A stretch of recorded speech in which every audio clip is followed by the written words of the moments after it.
வேதாகம கல்லூரிகளில் பார்த்தீங்கன்னா இந்த வேதத்தை எப்படி வியாக்கியானம் பண்ணுறதுக்கு ஒரு முறையை சொல்லிக் கொடுக்குறாங்க. வேதத்தை வியாக்கியானம் பண்ணும்போது த ஃபர்ஸ்ட் மென்ஷன் தியரி அப்படின்னு ஒரு காரியத்தை பற்றி, ஏதாவது எந்த ஒரு வார்த்தை உங்களுக்கு புரியலன்னா முதல்ல அது எங்கே பைபிள் எழுதப்பட்டிருக்குதுன்றது கொஞ்சம் போய் பார்த்தோம்னா அங்கேயே அதற்குரிய எல்லா விதமான அர்த்தத்தையும் தேவன் வைத்திருப்பார் என்று சொல்லி இதை பற்றி நிறைய காரியத்தை விலகி இருப்பேன். வேதத்தை வியாக்கியானம் பண்ணுற இன்னொரு விதி என்னன்னா, வேதத்தை வேதாகமே வியாக்கியானம் பண்ணுது என்று சொல்லி பேச ஆரம்பிச்சோம். எபிரேயம் தெரியாமல் இருக்கலாம், கிரீக் தெரியாமல் இருக்கலாம், லத்தீன் தெரியாமல் இருக்கலாம், சில வெளி பாஷைகள் தெரியாமல் இருக்கலாம்.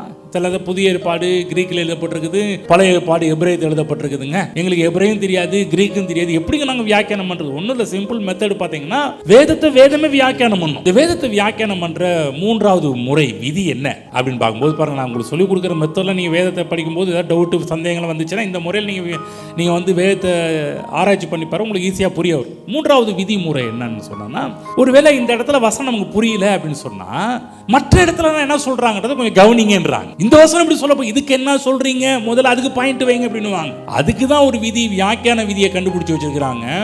ஒரு இடத்துல வசனம் இப்படி சொல்லப்பட்டிருக்குது, மற்ற இடங்கள்ல என்ன சொல்லப்பட்டிருக்குன்றத கொஞ்சம் கவனிங்க அப்படின்றாங்க. இந்த இடத்துல கொஞ்சம் சுவிகாரம் புத்திர சுவிகாரம் சொல்லப்பட்டிருக்குது, அப்ப நீங்க தத்து பிள்ளையா இதை பற்றி மற்ற இடங்களில் என்ன சொல்லப்பட்டிருக்கிறது என்பதை கொஞ்சம் கவனிச்சோம்னா நாம் யாருன்றது நமக்கு நல்லாவே தெரிய வரும். இப்படிதான் வேதத்தை வியாக்கியானம் பண்ற ஒரு மூன்றாவது முறைகளையும் இன்றைக்கு உங்களுக்கு சொல்லிக் கொடுத்திருக்கின்றேன்.